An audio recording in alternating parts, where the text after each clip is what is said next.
Good morning बच्चों। देखिए, अभी तक आपने पढ़ा श्रद्धा मनु के पास पहुंचती है और मनु से उसका परिचय पूछती है।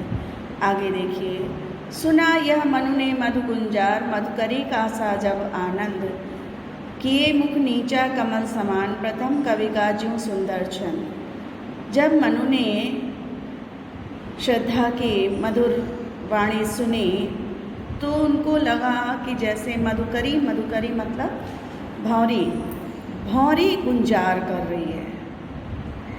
श्रद्धा की वाणी, श्रद्धा के वचन भौरी की गुंजार के समान उन्हें आनंद प्रदान कर रहे थे। निर्जन स्थान था, सर्वत्र शांत वातावरण था और अचानक से श्रद्धा की मधुर वाणी को सुन करके ऐसा लगा जैसे भंवरी गुंजार कर रही हो और भंवरी का जो गुंजार आनंद प्रदान करता है वही आनंद मनु को प्रतीत हुआ। कि मुख नीचा कमल समान, प्रथम कवि का ज्यों सुंदर छंद। श्रद्धा अपना मुख रूपी कमल नीचा किए हुए थी, कमल के समान मुख को नीचा किए हुए थी, क्योंकि मनु बैठे हुए थे शांत, हताश, निराश और मनु से परिचय पूछ रही थी। इसलिए श्रद्धा का मुख कमल के समान मुख नीचा था, अर्थात श्रद्धा अपने कमल के समान मुख को नीचा किए हुए थी।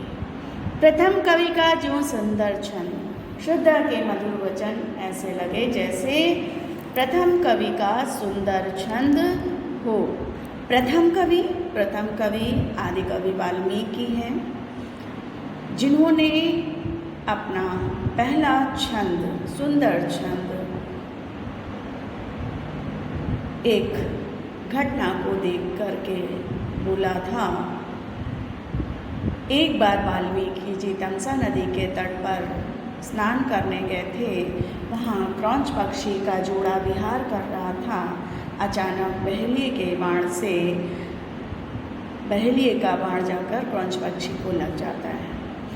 उसमें से जोड़ा जो था, एक पक्षी मर जाता है और दूसरा पक्षी विलाप करता रहता है। अंत में वो भी मृत्यु को प्राप्त हो जाता है। इस दृश्य को देखकर, इस घटना को देखकर वाल्मीकि जी के मुख से श्लोक फूट पड़ा और वो श्लोक था जिसकी प्रथम पंक्ति के कुछ शब्द मुझे याद हैं।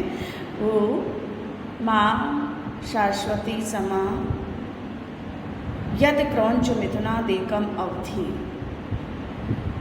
तो जैसे ही उन्होंने उस घटना को देखा, उनके मुख से ये छंद कविता के रूप में, श्लोक के रूप में फूट पड़ा और वही पहला छंद है, वही आदि कवि वाल्मीकि है।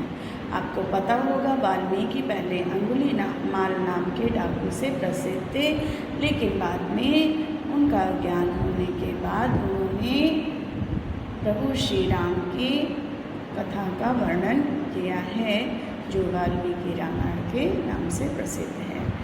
तो श्रद्धा का जो वचन था कि श्रद्धा पूछ रही थी तुम कौन हो, तो वो वाणी, वो वचन ऐसे लगा जैसे आदि कवि वाल्मीकि का पहला छंद हो, सुंदर छंद हो। एक झटका सा लगर सहर्ष, अचानक ये आवाज़ सुन करके प्रसन्नता का एक झटका लगा। अचानक उस शांत वातावरण में जब श्रद्धा के वचन सुने तो उनको बड़ा आश्चर्य हुआ, झटका सा लगा, बहुत आश्चर्य हुआ और प्रसन्नता भी हुई। निरखने लगे लुटे से कौन, और फिर देखने लगे, श्रद्धा के सौंदर्य को देखने लगे, ऐसा जैसे लुटे से लुट पिट गया हो, जैसे किसी ने लूट लिया हो उनको, इस तरह से प्रसन्नता से वो देखने लगे।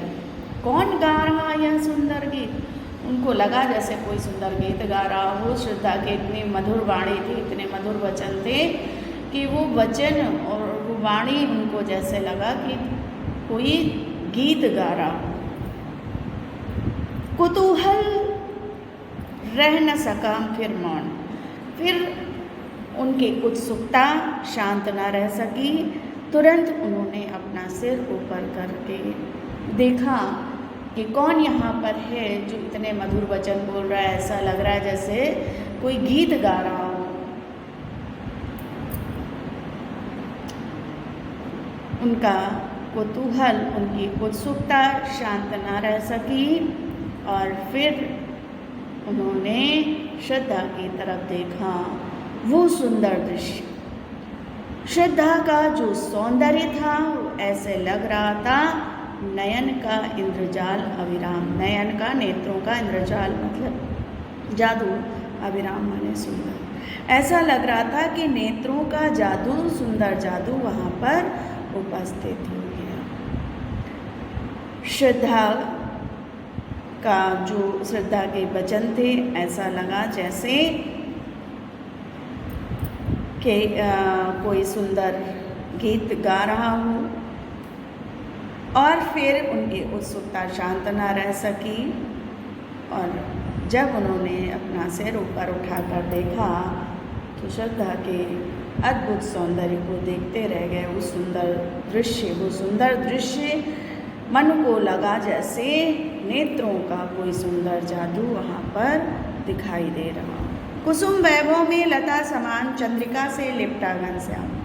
कुसुम वैभव में, फूलों की वैभव से युक्त जैसे कोई लता हो।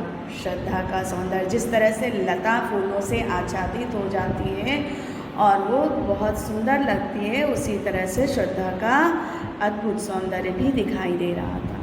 चंद्रिका से लिपटा घनश्याम, और जिस तरह से काला बादल चांदनी से लिपटा हुआ हो, जो सौंदर्य उसमें है, चांदनी से लिपटे हुए घनश्याम में होता है, काले बादलों में होता है, वही सौंदर्य श्रद्धा को देख करके भी प्रतीत हो रहा था।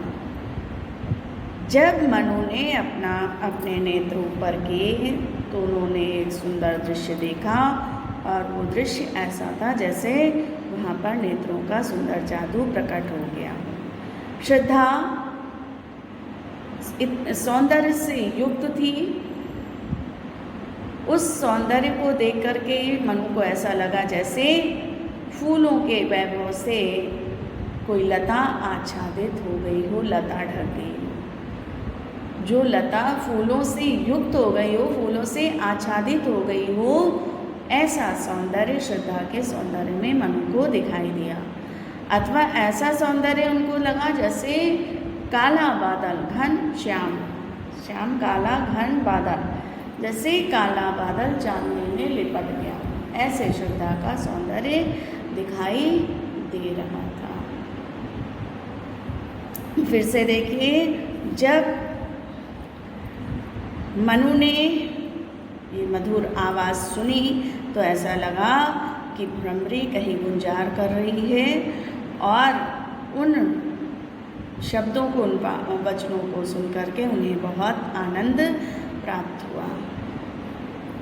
श्रद्धा अपना कमल के समान मुख नीचा किए हुए थी और श्रद्धा के वचन मनु को ऐसे लगे जैसे प्रथम कवि वाल्मीकि का सुंदर छंद फूट पड़ा हो।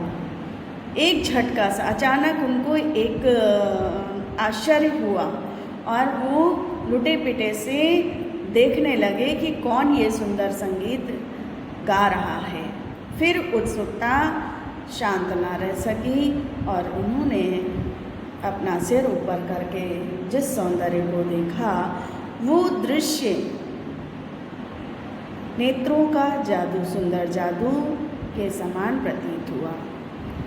श्रद्धा ऐसे लगा कि जैसे कुसुम रूपी, फूलों रूपी वैभव से कोई लता आच्छादित हो गई हो, ढक गई हो, वैसा श्रद्धा का सौंदर्य था।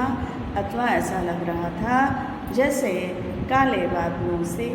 काले बादल चांदनी से लिपट गया हो। श्रद्धा का सौंदर्य ऐसे प्रतीत हो रहा था जैसे काले बादल चांदनी से लिपटे हुए।